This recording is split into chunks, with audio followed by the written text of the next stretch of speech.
इस वक्त की सबसे बड़ी खबर आ रही है और नेहा सिंह राठौर उर्फ पोहा सिंह राठौर के बारे में बड़ी खबर आ रही है और बताया जा रहा कि नेहा सिंह राठौर को योगी की पुलिस ने गिरफ्तार कर लिया है।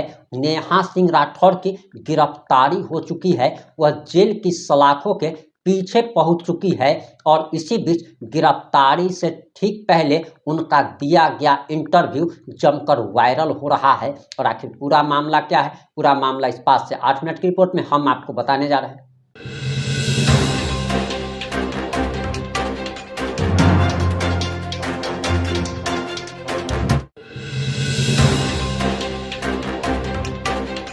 नमस्कार, मैं प्रिंस कुमार सिंह, आप देख रहे हैं पॉजिटिव इंडिया। अगर अभी तक आपने चैनल को सब्सक्राइब नहीं किया है तो खबरों से अपडेट रहने के लिए कृपया चैनल को सब्सक्राइब कर लीजिए और जो लोग ऑलरेडी कर चुके हैं उन तमाम लोगों को सहृदय धन्यवाद। अब वापस आते हैं अपनी खबर पर और बताया जा रहा कि नेहा सिंह राठौर गिरफ्तार हो चुकी है और योगी की पुलिस उसका चबूतरा लाल करने वाली है। ये भी कहा जा रहा कि उस पर 3rd डिग्री का इस्तेमाल किया जाएगा और गिरफ्तारी से पहले का एएनआई को दिया गया उसका इंटरव्यू हमने कल की रिपोर्ट में आपको सुनाया था कि नेहा सिंह राठौर के चेहरे पर एक डर दिखाई दे रहा था और ये डर जो है उसके विरोधियों को काफी सुकून दे रहा था। देशद्रोही लोगों को इसी तरीके से जेल की सलाखों के पीछे भेजा जाना चाहिए। हालांकि नेहा सिंह राठौर का एक वीडियो सोशल मीडिया पर बड़ी तेजी से वायरल हो रहा है और कहा जा रहा है कि गिरफ्तारी से ठीक पहले उन्होंने ये इंटरव्यू दिया था। अब जरा आप ये वीडियो देखिए। पुलिस की तरफ से मुझे कोई नोटिस नहीं मिला है।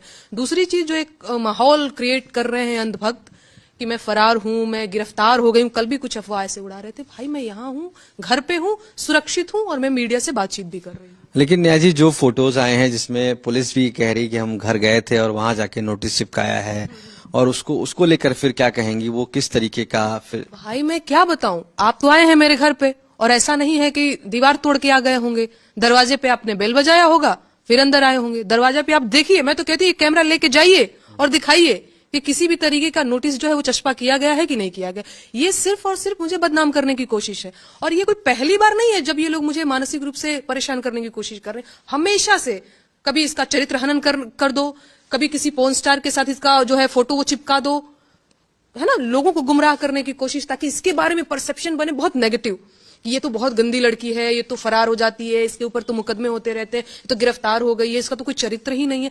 ये सब बीजेपी का आईटी सेल करता है और ये मुझे बदनाम करने के लिए करता है। यही हूं, नहीं मेरी बात सुनिए, यही हूं, लखनऊ में हूं, अपने घर पर हूं और ये बात झूठ नहीं बोलूं, आप आए हैं मेरे घर पे आए हैं, ठीक, और मैं कहीं फरार नहीं हूं। रण छोड़ करके भागना ये मेरे स्वभाव में नहीं है।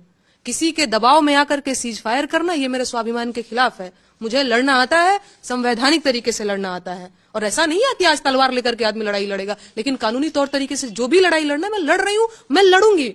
और ये पहली बार मेरे ऊपर केस मुकदमा नहीं हुआ, इससे पहले भी हुआ है। मैं तब भी लड़ रही थी, अब भी लड़ रही हूँ, कहीं भागी नहीं हूँ, यहीं अपने घर पे हूँ। नहीं तो क्या आपके पास जो मुकदमा हुआ है, बनारस पुलिस ने आपसे संपर्क किया, कोई बातचीत हुई आपसे, या किस तरीके का नोटिस, इस बारे में कोई जानकारी दी? क्या भाई मैं बार बार ये बात कह रही हूँ कि अगर मैं चाहती हूँ, सच बात यह है कि कल उनकी कॉल आई थी लंका थाने की तरफ से जब मैं बाहर थी। मैंने कहा आप आइए, आप मेरे घर आइए, मुझे नोटिस दीजिए, मैं उस पर हस्ताक्षर करना चाहती हूँ, आप आइए, मैं आपको चाय पिलाना चाहती हूँ। अच्छा ठीक है। मैंने कहा कि भाई आप लोग मीडिया में क्या बात कर रहे हैं, अखबारों में तो ये छप रहा है कि मैं जाकर के मैं वहां गया था, वो वहां मिली नहीं, वो वहां से फरार है। क्यों फरार होंगी और कहाँ भाग जाएगा आदमी? इतना संसाधन मेरे पास नहीं है कि मैं जो है फरार हो जाऊंगी कहीं भी, है ना। यहाँ पे मैं रेंट पे रहती हूँ, मैं क्यों फरार हो जाऊंगी कहीं, है ना। फरार होने के लिए भी तो आपके पास पैसा रुपया होना चाहिए ना, कि विदेश भाग गए। अब पुलिस मुझे ढूंढ रही है 11 मुल्कों की पुलिस मुझे ढूंढ रही है। बताइए, ये जो पुलिस है वो 4 आतंकवादियों को नहीं ढूंढ पाई, है ना, नीरव मोदी को नहीं ढूंढ पा रही है लोग, मुझे मेरी तलाश चल रही है। आपने जो पहलगाम पर जो आपका वीडियो आया था उस पर एज इट इज अभी आप बनी हुई हैं, या क्या पुलिस के सामने स्टेटमेंट हुआ है, या उसी को लेकर जिस तरीके से आपके साथ? नहीं, ये जो मैंने पहलगाम में जो आतंकवादी हमला, मैंने कल भी ये बात बोला था, तो उस पे मैंने एक स्टेटमेंट बोला था, है ना, कि प्रधानमंत्री जी आप बताइए कि ये किसकी जिम्मेदारी है, कौन जिम्मेदारी लेगा इसकी, है ना। इतने सारे पर्यटकों के लिए सुरक्षा की व्यवस्था क्यों नहीं थी, ये किसकी जिम्मेदारी है। और ऐसा नहीं है कि मैंने तब पूछा था और मैं अब भाग रही हूं, मैं अभी भी ये सवाल पूछ रही हूं, क्योंकि ये सवाल तो जस का तस है ना। वो आतंकी मिले तो नहीं मिले तो क्यों नहीं मिले? इतने लोगों की हमारी जान इतनी सस्ती है क्या? हम मर गए, किसने मारा हमें पता ही नहीं चला। ऑपरेशन सिंदूर भी उसके बाद हुआ, लगातार आतंकियों को मारा गया, लगातार जो है अटैक किया गया उस पर। मैं तो कह रही हूँ कि 4 आतंकवादियों को लाइए, ये युद्ध का माहौल बनाना, ये कर दिया मैंने, वो कर दिया। आप मीडिया वालों का भी बड़ा शुक्रगुजार रहेगा ये देश, जो आप लोग कराची में नाश्ता करवा रहे थे, लाहौर में घर बनवा रहे थे, तो उसका क्या है ना? उसका कोई मतलब थोड़ी है। 4 आतंकवादी लाई, हमें कराची और लाहौर और इस्लामाबाद नहीं चाहिए। हम यहाँ पे ठीक हैं, 4 आतंकवादी लेकर के आइए जिन्होंने हमला किया था। क्या आप बनारस पुलिस से संपर्क करेंगे, उनके नोटिस का कोई जवाब या इस तरीके का देंगे, क्योंकि उनका दावा है कि नोटिस दिया गया है और आपका दावा है कि नहीं मिला? भाई मुझे नोटिस मिलेगा, मैं बता रही हूं अपने सोशल मीडिया प्लेटफॉर्म पे सबसे पहले मैं बताऊंगी कि मुझे नोटिस मिल चुका है।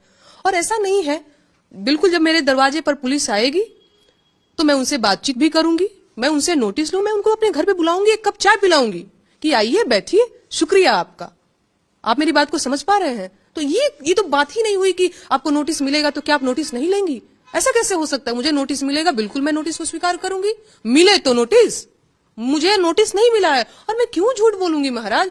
एक चीज और, आप लंका थाने में जाइए, वहां पर बात कीजिए, हजरतगंज थाने में भी जाइए और वहां बात कीजिए एसएचओ से, दरोगा से, जो भी इस चीज के लिए जिम्मेदार होंगे, जो भी इस काम को जो है मैनेज कर रहे हैं, उनसे पूछिए कि क्या नेहा सिंह राठौर को नोटिस दिया गया है।